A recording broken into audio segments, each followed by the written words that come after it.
சோப்புங்க. நான் சொல்கிற சோப்புங்க உடம்புக்கு போடக்கூடிய சோப்புங்க. இதுக்கு தேவையான பொருட்கள் 9 1 யூஸ் டீ குடிக்கக்கூடிய டம்ளர், 9 சின்ன டம்ளர், டீ குடிக்கக்கூடிய சின்ன டம்ளர். பெரிய டம்ளர் ஆனாலும் பரவாயில்லைங்க மேடம், வச்சுக்கோங்க. ஓகேவாங்க. அதே மாதிரி 7 டம்ளர் அந்த சைஸுக்கு தேங்காய் எண்ணெய். ஓகேவாங்க மேடம். மரச்செக்கில் ஆட்டின எண்ணெயாக இருக்கணும். டிவியில் விளம்பரத்தில் வந்த எண்ணெயாக எங்கேயுமே பயன்படுத்தாதீங்க. ரைட்டுங்க. அடுத்தது அதே அந்த டம்ளர் அளவுக்கு இப்படி முட்டக்கூடிய அளவுக்கு, குமிர அளவுக்கு கிடையாது, மட்டம் பண்ணுற அளவுக்கு கெமிக்கல் கடைக்கு போனீங்கன்னா காஸ்டிக் சோடா. சார் என்ன சார் கெமிக்கல் இல்லாத சோப்பு சொன்னீங்களே, கெமிக்கலை சொல்கிறீங்களே அப்படின்னா சொல்லிடுறேங்க. இந்த கெமிக்கலில் நீங்கள் சோப்பு தயாரிச்சிங்கன்னா 40 நாள் இந்த சோப்பை நீங்கள் பயன்படுத்தக்கூடாது. 40 நாளைக்கு பிறகு நீங்கள் பயன்படுத்தினீங்கன்னா அந்த கெமிக்கலுடைய வீரியம்லாம் 0%. 7 டம்ளர் தேங்காய் எண்ணெய், 1 டம்ளர் காஸ்டிக் சோடா. ஓகேங்க. தண்ணி 2.5லேருந்து அதிகபட்சம் 3 டம்ளர், 2.5 டம்ளர் போதுங்க. இதே தாங்க. இப்போ நமக்கு என்ன கணக்காச்சுங்க, 9 சோப்பு கட்டிக்கு தயாரிக்கிறதுக்காக நான் ஃபார்முலா சொல்லிட்டேங்க.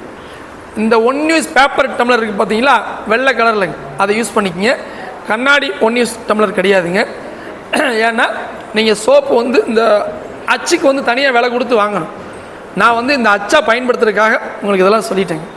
இப்போ இந்த பெயிண்ட் டப்பா இருக்குது பார்த்தீங்களா, கொஞ்சம் கெட்டியான பிளாஸ்டிக் டப்பா இருக்கும். பெயிண்ட் டப்பா இல்லைன்னாலும் கூட மற்ற ஒரு பிளாஸ்டிக் டப்பா கெட்டியாக இருக்கணும். பெயிண்ட் டப்பா கொஞ்சம் கெட்டியாக இருக்கும். அதே மாதிரி சில்வர் பாத்திரம் பயன்படுத்திக்கலாம், தப்பு கிடையாது, கொஞ்சம் கெட்டியாக தான் இருக்கணும். அலுமினியத்தை பயன்படுத்திடாதீங்க, சோப்பு காலி.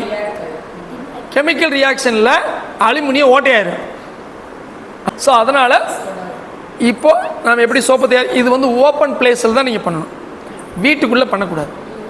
ஏன்னா இந்த காஸ்டிக் சோடாவும் தண்ணியை நீங்கள் மிக்ஸ் பண்ணும்போது ஆவி பறக்கும்.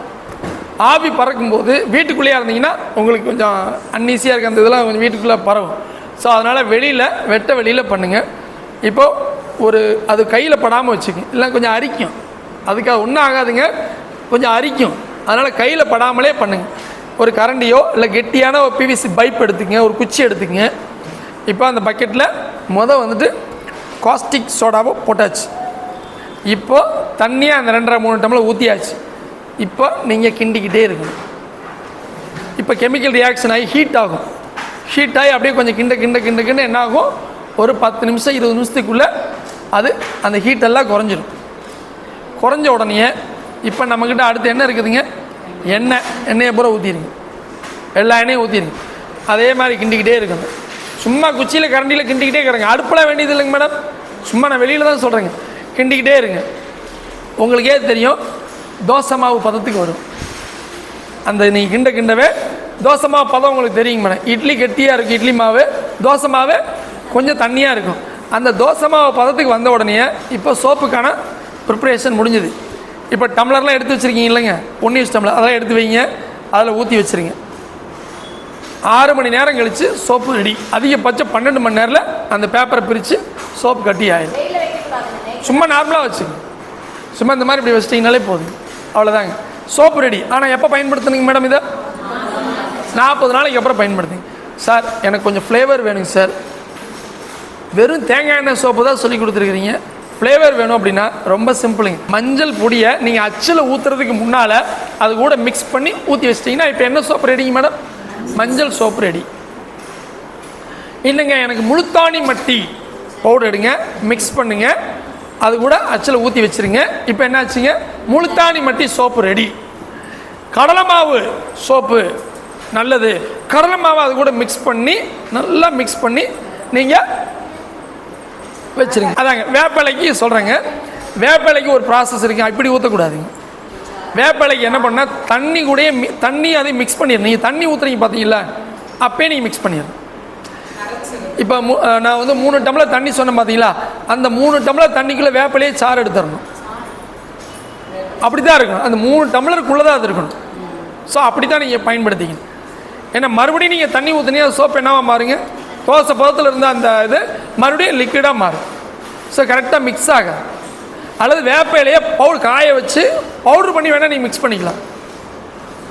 இப்போ காஞ்சாச்சுன்னா இப்போ என்னங்க மேடம், நமக்கு இப்படி எல்லா வகையிலையும் ஃப்ளேவரில் நம்ம சோப்பு தயாரிக்கலாம். ஏன் தேங்காய் எண்ணெயில் தயாரிக்கணும் அப்படின்னீங்கன்னா 73% அதில் தான் அழுக்கு போகுங்க. நுரையெல்லாம் வருங்க மேடம். கொழுப்பு வந்து ஜாஸ்தியாக இருந்துச்சு அப்படின்னா நுரை ஜாஸ்தியாகும். விளக்கெண்ணெயில் கொழுப்பு ஜாஸ்தி. ஸோ அப்போ அதில் தயாரிச்சிங்கன்னா நுரை ஜாஸ்தியாக வரும். ஆனால் என்ன போகாதுங்க, அழுக்கு போகாது. இப்போ வந்து ஃபேட்டி ஆசிட்டில் தான் பல சோப்புகள் தயாரிக்கிறாங்க. அது வந்து ஸ்கின்னில் இருக்கக்கூடிய அந்த ஹோல்ஸை பூரா அடைச்சிருங்க. இதனால் உடம்புல அந்த வேர்வை துவாரங்கள்லேருந்து வெளியேறக்கூடிய கழிவுகள் எல்லாம் வெளியேறாமல் உடம்புக்குள்ளேயே தேங்கி பல நோய்கள் வருதுங்க. ஸோ தேங்காய் எண்ணெயில் தயாரிச்சிட்டிங்க அப்படின்னா இந்த கம்ப்ளைண்ட் கிடையாது.